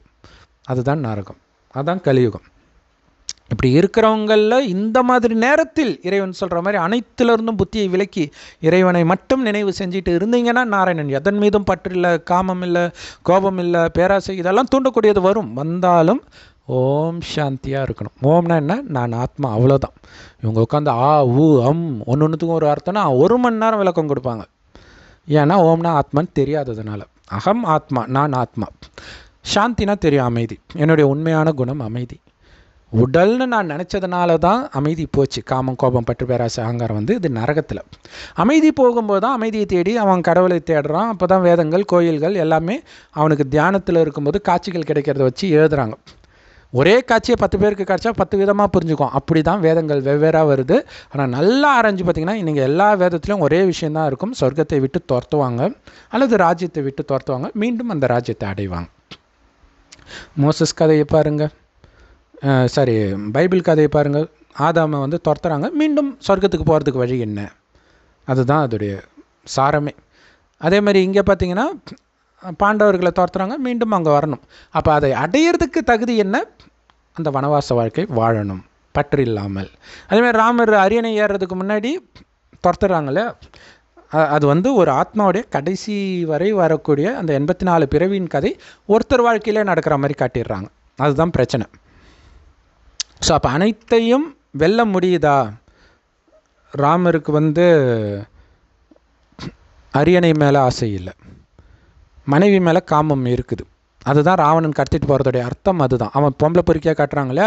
இப்போ மனிதனுக்குள்ளே இருக்கக்கூடிய அந்த காம உணர்வுக்கு அவர் அடிமையாயிடுறார். இப்போ அதுக்கு தான் யுத்தம். அங்கே ராவணனோட சண்டை போடல, அங்கே ராமரும் சரி சீதையும் சரி ராவணனுக்கு அடிமையாயிட்டாங்கன்னு அர்த்தம். 2 பேரையும் கடத்திட்டு போயிட்டான் தான் அர்த்தம். அடுத்தது இந்த பரீட்சை வைக்கிற ராமர், அந்த பரீட்சை வைக்கிற நேரம் அது கடவுள். அந்த ராமருக்கு தான் வணக்கம். திரேதாயுகத்தில் வாழற ராமருக்கு கிடையாது. அங்கே ராமாயணம் மாதிரி பொண்டாட்டியை கடத்திட்டுலாம் போக மாட்டாங்க, பண்ணால் அதுக்கு பேர் சொர்க்கம் கிடையாது. இப்போவே அப்படி நடக்கிறது இல்லை, அப்போ ஆனால் இப்போ நடக்க ஆரம்பிச்சிருச்சு. அது கூட விருப்பத்தோடு தான் கலத்தொடர்புலாம் நடக்குது இல்லையா? சரி. ஸோ இது ரொம்ப அந்த ஒரு பேர் என்ன, துஷ்யந்த் ஸ்ரீதர், அவர் அப்புறம் ஜெயஸ்ரீ இவங்கெல்லாம் வந்து 7000 வருஷம் முன்னாடி தான் ராமாயணம் நடந்துச்சு, அது எப்போவுமே நடக்கலை. பட் இருந்தாலும் 7000 வருஷம்னே நரசிம்மன் அவர்கள் இன்னும் நிறைய பேர் வந்து கோச்சிக்கிட்டாங்க. குறிப்பாக ரங்கராஜ நரசிம்மன் அவர்கள் தான் அதுக்கு ரொம்ப எதிர்ப்பு குரல் தெரிவித்தார். அது காரணம் இருக்குது, நியாயமான காரணம். ஏன்னா கடவுளை பற்றி அவங்களுக்கு தெரியாது, பட் எதையோ ஒன்று பிடிச்சிக்கிட்டு இருக்கோம். இப்போ அது வருஷம் மாறிடுச்சுனாலே ஃபுல்லாக அது பொய்ன்னு அர்த்தம் இல்லை. இந்து மதத்தை அப்படியே அறுத்து கடைசுறது அது அவருக்கு தெரியல. அவருக்கு ராமாயணம் எதுக்கு, அதோடைய செய்தி தான் என்ன அப்படின்ட்டு இங்கிலீஷில் கேட்குறாங்க ஒரு சேனலில். துஷ்யந்த் ஸ்ரீதரை அவர் சொல்கிறார், நமக்கு கஷ்டம் வருது இல்லையா, அப்போ நம்ம அதை படிக்கும்பொழுது நம்மள மாதிரியே கஷ்டம் அவங்களும் அனுபவிச்சாங்க அப்படின்னு நம்ம மனசு பெட்டர் ஆகும். இதுவா ராமாயணத்துடைய மெசேஜ்? அவர் ஒரு ராமாயணம் புக்கே வேறு எழுதியிருக்கிறார். இதுதான் நடக்கும். ராமாயணத்தை படித்தாலும் சரி, பைபிள் படித்தாலும் சரி, எது படித்தாலும் சரி, உண்மையான ரகசியம் உங்களுக்கு தெரியாது. இப்போ சொல்கிறோம்ல, ஒன்றுத்துக்கும் என்ன அர்த்தம்ட்டு. அங்கே ராஜ்யத்தை விடுறாரு, மனைவியோட காமம் இருக்குது, அதோடு நடக்கிற யுத்தம், அதான் காமம் மகாசத்ருன்றது. ஸோ கடைசியில் ராவணனையும் அழிச்சாச்சு. அப்போ காமம் போயிடுச்சு. அப்போ கணவன் மனைவிக்கு இடையில் காமம் போயிடுச்சுன்னா என்ன அர்த்தம்? சகோதரன் சகோதரி. அதிலும் கடவுளை எதை பார்க்க சொல்கிறார்? ஆத்மாவைத்தான் பார்க்க சொல்கிறார். உடல் நினச்சாதான் ஆண் பெண், சகோதரன் சகோதரி. ஆத்மா எல்லாமே கடவுளுக்கு ஆண் தான். ஏன்னா ஆண் வாரிசுக்கு தான் சொத்து கொடுப்பாங்க இல்லையா. ஸோ சொர்க்கத்தின் சொத்து எல்லாருக்கும் இருக்கனால ஆத்மா சகோதரன். அப்போ சகோதரனாக ஆகிட்டாங்க. இப்போ சகோதரனால் பற்று இருக்கும்ல. ஸோ அப்போ அங்கே யோசிச்சு பாருங்க, பொண்டாட்டியும் தம்பியும் யாராவது கூப்பிட்டுட்டு போவாங்களா ஒன்றா, அதுவும் காட்டுக்கு? ஸோ அதோடைய உண்மையான அர்த்தம் என்ன அப்படின்னா, மனைவியை தம்பியாக மாற்றும் முயற்சியில் அவர் ஈடுபடுகிறார், ஆரம்பத்தில் தோல்வி அடைகிறார். ஸோ அதுதான் பெரிய யுத்தம் இல்லையா. கடைசியில் அவர் ஜெயிச்சிடுறார். ஜெயித்த பிறகு இப்போ சகோதரன் ஆயாச்சு. இப்போ சகோதரன் மீது உள்ள பற்றும் போகணும். பற்று இருக்குல்ல, காமம் போயிடுச்சு, பற்று இருக்குல்ல. ஸோ அதுதான் நீங்கள் பார்த்தீங்கன்னா கடைசியில் லக்ஷ்மணனையும் அவர் துரத்திடுவார். அந்த கதைப்படி பார்த்திங்கன்னா லக்ஷ்மணனும் ஒரு காரணத்துக்காக, அது ஒரு காரணம் இருக்கும். ஸோ தம்பி மேலே உள்ள பற்றும் போயிடுச்சு. அதேமாரி குழந்தையோடைய பற்றும், குழந்தை வரும்போது நீ போய் அம்மாவை கூட்டம், குழந்தை பார்த்தோன்னா என் குழந்தைலாம் போய் ஒட்டிக்க மாட்டார், நீ போய் அம்மாவை கூட்டுவா. இது எப்படின்னா அப்படியே டைரெக்டாக இவருக்கு ஆப்போசிட்டாக இருக்கும். அவர் பேர் என்ன, ராமருடைய அப்பா தசரதன், அவருக்கு குழந்தை மேலே பாசம், 1000 மனைவிகள். இதெல்லாம் எங்கே நடக்குது? கலியுகத்தில் நடக்குது இல்லையா. குழந்தை மேலே பற்று, காமத்தில் மூழ்கி கிடக்கிறது. இந்த மாதிரி காலகட்டத்தில் பிறந்தவர் தான் ராமர். யார்? நீங்களும் நானும் தான். 7000 வருஷம் முன்னாடி நடந்ததுன்னுக்கே அவங்க பதறாங்கன்னா, இப்போ தான் நடந்துட்டு இருக்குதுன்னு சொன்னால் என்ன பண்ணுவாங்களோ தெரியல. ஸோ இது அங்கே வெளிப்படுது. 2500 வருடம் முன்னாடி, அதாவது 2500 வருடத்துக்கு முன்னாடி எந்த வேதமும் கிடையாது. ஸோ இதுக்குள்ளே தான் அது எழுதப்பட்டிருக்கணும். எந்த வேதமாக இருந்தாலும் சரி. இன்னொரு விஷயம் என்ன தெரியுமா, வேதம் எழுதுறதுக்கு முன்னாடியே கோயில் கட்டியாச்சு. அந்த கோயிலில் ராவணன் சீதையை கடத்திட்டு போகிற மாதிரி சிலையெல்லாம் இருக்குது. எப்படி? படிச்சுட்டு எழுதலை. அவங்களுக்கு காட்சி வர்றதை அப்படியே சிலை வச்சுடுவாங்க. அதேமாதிரி காட்சி வர்றதை இவங்க எப்படி புரிஞ்சுக்கிறாங்களோ அப்படி எழுதிடுவாங்க. அப்போ சீதை அவளாக மயங்கி போனாள் அப்படின்னு ஒரு வெர்ஷன் இருக்கும். அதுதான் உண்மை. ராவணன் உங்களுக்கு அப்படியே வாடானா இழுக்கிறான், நீங்களே தான் காமத்தில் மயங்கி போய் விழுறீங்க. கோபம் வருது, பற்று, பேராசை, அகங்காரம் எல்லாம் வருது. ஸோ அப்போ சீதாதேவியை அப்படி சொல்லலாமா அப்படின்னா, நீங்கள் தான் அந்த சீதை. ஆத்மாக்கள் தான் சீதை. நம்மளை மீட்க வந்திருக்கிற ராமர் தான் சிவன்.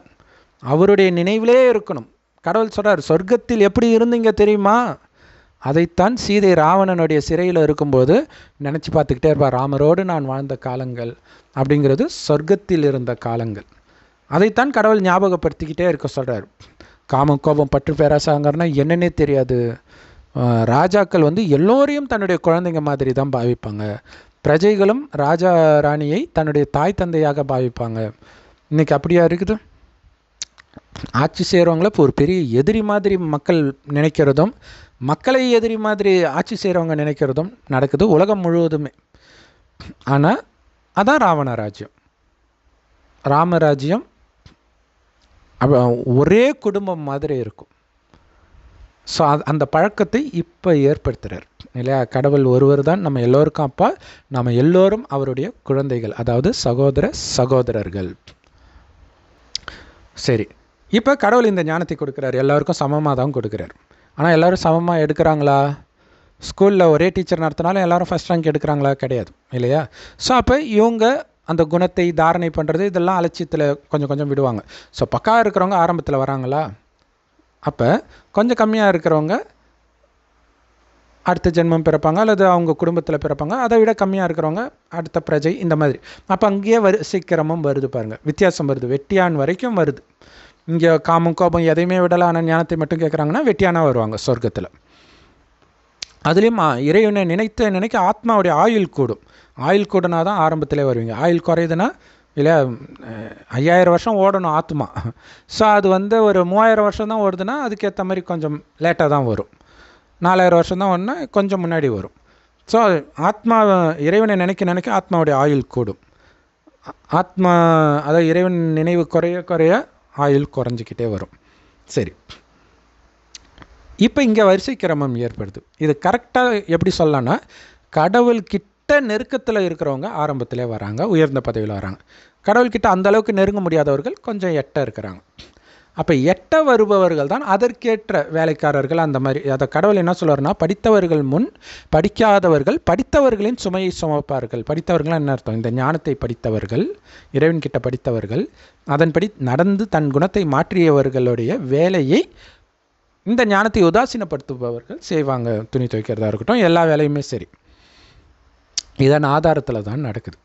ஸோ பிரம்மா தலையெழுத்தை எழுதலை, பிரம்மா வாய் வழியாக சிவன் கொடுக்கும் ஞானத்தை கேட்டு உங்கள் தலையெழுத்தை எழுதுகிற பேனாவை உங்கள் கையிலே கொடுத்துட்டார். அதை எந்த அளவுக்கு சீரியஸாக எடுத்துக்கிறீங்களோ அந்த அளவுக்கு வருவீங்க. ஸோ இது இங்கே இப்படி நடக்குது.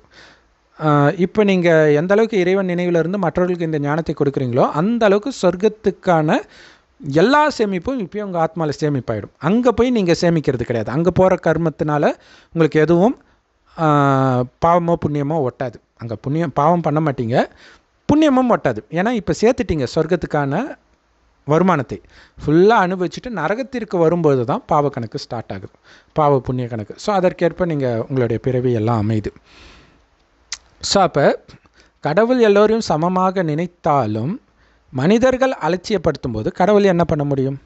வா குழந்தைன்னு கடவுள் கூப்பிட்றாரு, போ உனக்கு எனக்கு சம்மந்தமே கிடையாது, நீ யார் அப்படின்னு கேட்டிங்கன்னா அவர் என்ன பண்ண முடியும்?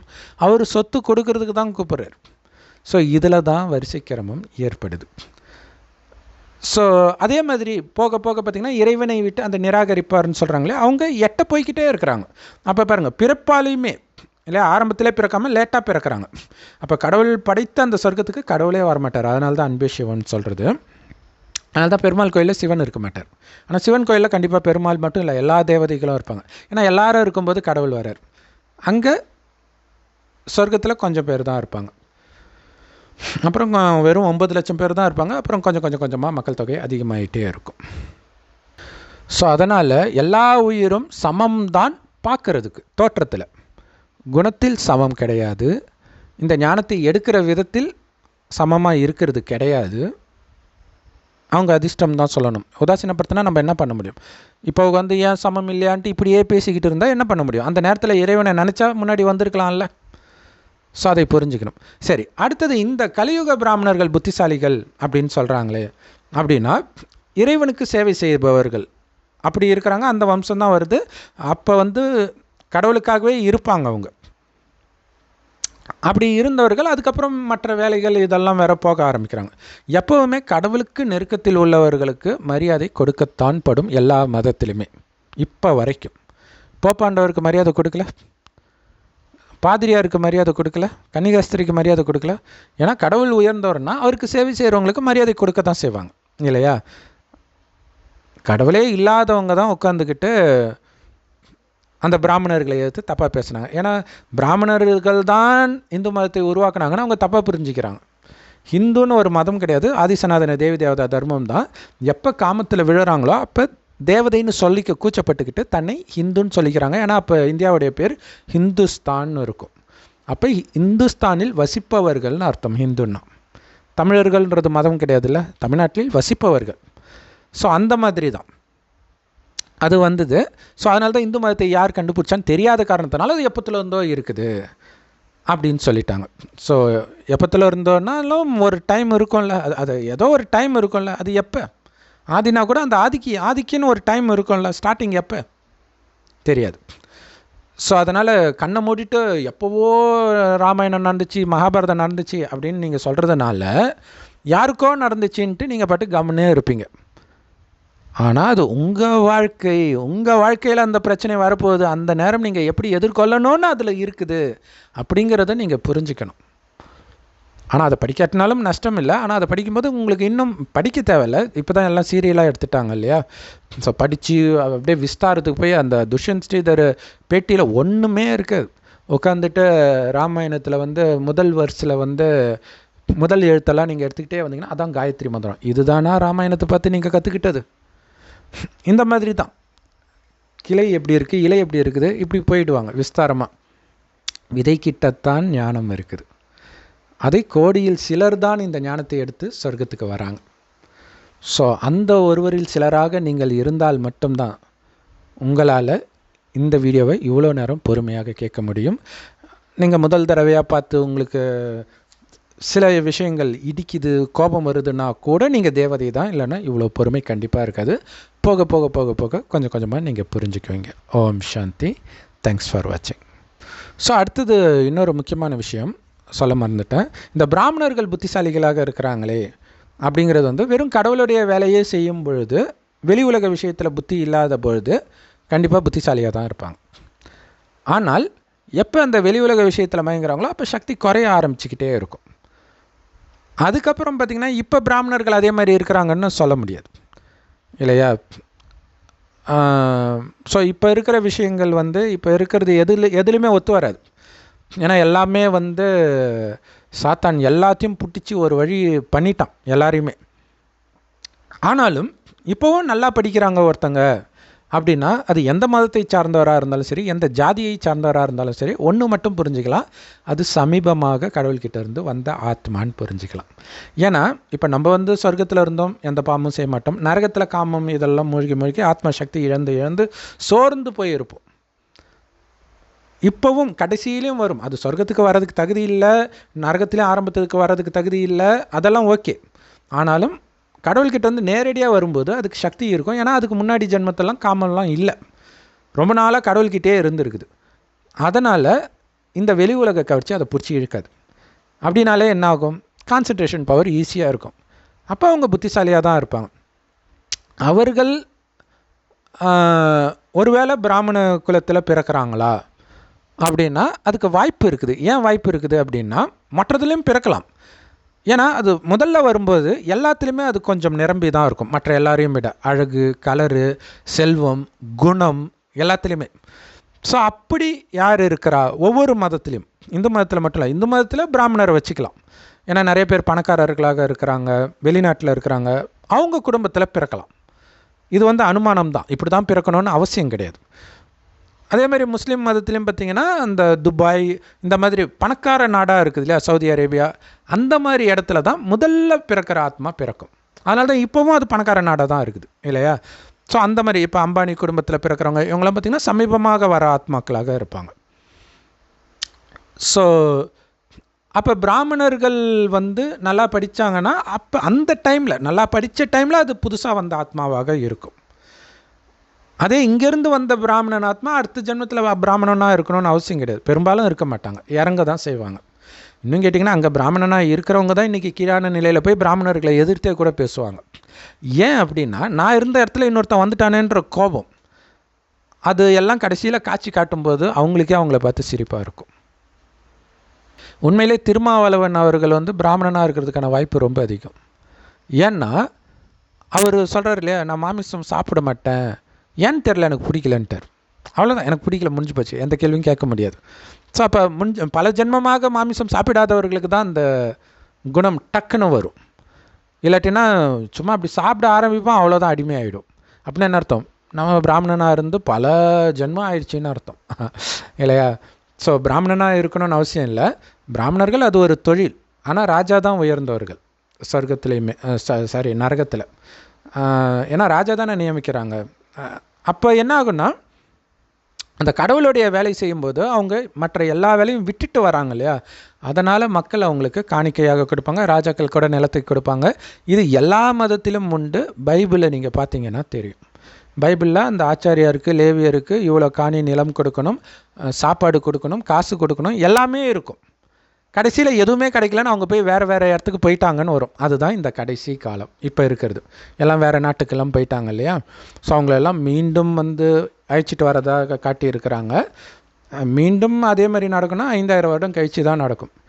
இப்போ கடவுள் வந்திருக்கிறார் சொர்க்கத்தை கொடுக்க. அதனால் நீ உயர்ந்த ஜாதி, நான் தாழ்ந்த ஜாதி, பிராமணன் என்ன உயர்ந்தனா, ஒரிஜினல் பிராமணன் ஆகிறதுக்கு வாங்க கேட்பாங்க இல்லையா?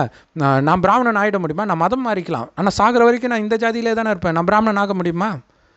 முடியுமே. ஒரிஜினல் பிராமணனே ஆக முடியுமே. ஜாதி பிராமணன் எதுக்கு? வர்ணம், பிராமண வர்ணம் ஒன்றும் இல்லை, கடவுளுடைய கலர், குணம் அது அப்படியே யாருக்கு இருக்கோ அவங்க தான் பிராமணர்கள். யாருக்கு இருக்கும்? இறைவன்கிட்ட ஞானத்தை கேட்டு இறைவனுடைய ஞானத்தை படி மட்டுமே நடந்தால் அவருடைய வர்ணம் வருது, அதுதான் பிராமணன். இந்த வர்ணம் கொஞ்சம் கொஞ்சமாக குறையும் போது இங்கே தேவதா வர்ணம், அடுத்தது சத்திரிய வர்ணம். எங்கள் சத்தியுகத்தில் தேவதைகள், அடுத்தது சத்திரியர்கள், அடுத்தது வைசியர்கள், துவாபர யுகத்தில், கலியுகத்தில் சூதரர்கள். ஆனால் இது தெரியாமல் மனிதர்கள் எழுதிய வேதத்தில் தவறுதலாக என்ன பண்ணிட்டாங்க, இந்தந்த தொழில்கள் இப்படி அப்படின்னு போட்டதாக சொல்கிறாங்க. நம்மளும் படிக்கலை, பட் ஒரிஜினல் இது தான். ஸோ மனித வேதத்தை படித்தால் குழப்பம்தான் வரும். இதில் உங்களுக்கு என்ன குழப்பம் வரும்? இதை வச்சு யார் சண்டை போட முடியும்? இங்கே பிராமணனாக இருந்தாலும் சூதரன் தான். கலியுகத்தில் சொர்க்கத்தில் எல்லாருமே தேவதைகள் தான். அங்கேயும் வரிசைக்கிரமெல்லாம் இருக்கும், ஆனால் எல்லாருமே தூய்மையாக இருப்பாங்க. ராஜா எப்படியோ பிரஜைகள் அப்படியே. இங்கேயே நரகத்தில் ராஜா எப்படியோ பிரஜைகளும் அப்படியே. அங்கே எல்லாம் தூய்மையாக இருந்தாங்க, இங்கே எல்லோரும் அழுக்காக இருக்கிறாங்க. ஓம் சாந்தி. தேங்க்ஸ் ஃபார் வாட்சிங். ஸோ அதனால் எல்லா உயிரும் சமம்ன்றது எல்லாரும் ஃபஸ்ட் ரேங்க் எடுக்கிற மாதிரி எடுக்கலாம். டீச்சர் வந்து கருணைப்பட்டு எல்லாருக்கும் மார்க் போட்டால், ஆனாலும் ஒரிஜினல் கிடையாது இல்லை அது. அவனுக்குன்னு ஒரு டேலண்ட் இருக்குல்ல. அந்த மாதிரி இப்போ நான் என்ன மட்டமானு நினைக்காதீங்க, நான் உயர்ந்தவன் நிரூபித்து காட்டுறேன்னு இறைவனை பிடிங்க. இறைவன் நினைவுலேருந்து காம கோபம் பற்றி பேராசை அகங்காரத்தை வென்று கோபுரத்தின் உச்சத்துக்கு போங்க. நாராயணன் பதவி அதுதான். மனித பதவியிலே மிக உயர்ந்தது அதுதான். அழகு, அறிவு, செல்வம் எல்லாத்திலையும் உயர்ந்தவர் லக்ஷ்மி நாராயணன் தான். அப்படி ஆகி காட்டுங்க. கூப்பிட்றாரு கடவுள். இங்கே வராமல் அங்கே போய் சண்டை போடுறது தான் பிடிச்சிருக்குது, நரகம் தான் பிடிச்சிருக்குன்னா நம்ம என்ன பண்ண முடியும்? ஓம் சாந்தி. தேங்க்ஸ் ஃபார் வாட்சிங். ஸோ அடுத்தது இன்னொரு விஷயமும் சொல்லணும்னு நினைக்கிறேன். ஒவ்வொரு மதத்தினரும் அவங்க மதத்தை காப்பாற்றிக்கணும், அவங்க கோயிலை காப்பாற்றணும், மசூதியை காப்பாற்றணும், சர்ச்சை காப்பாற்றணும். இது எதுவுமே இருக்க போகிறது கிடையாது சொர்க்கத்தில். அப்போ என்ன ஆகும்? கண்டிப்பாக அதுக்கு முன்னாடி அழிஞ்சிடும். ஒன்று மனிதர்கள் அழிப்பாங்க, அல்லது இயற்கை சீற்றத்தினால அழியும். அது சொர்க்கத்துக்காக உருவாகுது. இதை புரிஞ்சிக்கிட்டு உடலின் மதத்தை தியாகம் செஞ்சுட்டு ஆத்மாவின் தர்மம் அமைதி தான். ஆத்மாவின் அப்பா அமைதி கடல், அன்பு கடல், ஆனந்த கடலாக இருக்கிறார். ஸோ அதில் மூழ்கி நீங்களும் அந்த மாதிரி ஆகணும். நம்மளுடைய உண்மையான தர்மம் ஆதிசநாதன தேவி தேவதா தர்மம். அதாவது அந்த தர்மத்தை சார்ந்தவராக இருந்தால் தான் எவ்வளோ நேரம் பொறுமையாக கேட்பீங்க, இல்லைனா 1 மணி நேரத்துக்கு மேலே எப்படி கேட்பீங்க? ஸோ அந்த தர்மம் இப்போ இல்லவே இல்லை. அந்த தர்மத்தை நாம் உருவாக்குறோம். நாம் எல்லாம் காம கோபம் பற்று பேராசை அகங்காரன்ற 5 விகாரத்துக்கு அடிமையாக இருக்கிறோம். இதுதான் பைபிள் குரானில் எகிப்தியர்களுக்கு அடிமையாக இருந்தார்கள், அவர்களை மோசஸ் மீட்டுட்டு வந்தார் அப்படின்னு சொல்லப்பட்டது. மோசஸ் மீட்டு வரல, மோசஸ் மூலமாக கடவுள் மீட்கிறார். அது மாதிரி பிரம்மா மூலமாக இந்த 5 விகாரம் ராவணன் கிட்ட இருந்து நம்மை கடவுள் மீட்கிறார். ஸோ அதுதான் நரகாசுரன் ஜெயிலில் பிடிச்சி வச்சுருந்தான் 16,108 பெண்களை. கிருஷ்ணர் அந்த ஜெயிலை அவனை கொண்டுட்டு ஜெயிலை திறந்து விட்டார். அவங்க எல்லாம் கிருஷ்ணரே கல்யாணம் பண்ணிக்கிட்டாங்கன்னு வரும். இது உண்மையிலே இறைவன் சிவனை குறிக்கிற விஷயம். இறைவனே மனைவி கணவனே நினைக்கிற மாதிரி நாம் அவரையே நினச்சிட்டு இருந்து தான் அந்த ஜெயிலிருந்தே வெளியில் வரும். ஸோ அதில் ரிவர்ஸாக சொல்லியிருக்கிறாங்க. ஸோ இப்படி ஒவ்வொரு விஷயத்துக்கு பின்னாடியும் ஆன்மீக ரகசியம் இருக்குது. இறைவனுடைய ஞானம் அடைந்தால் மட்டுமே அதை உங்களால் சொல்ல முடியுமே தவிர எந்த வேதத்தை படித்தும் எந்த மதத்தின் வேதத்தை படித்தும் உங்களால் எல்லாத்துக்கும் பதில் சொல்லவே முடியாது. ஓம் சாந்தி. தேங்க்ஸ் ஃபார் வாட்சிங்.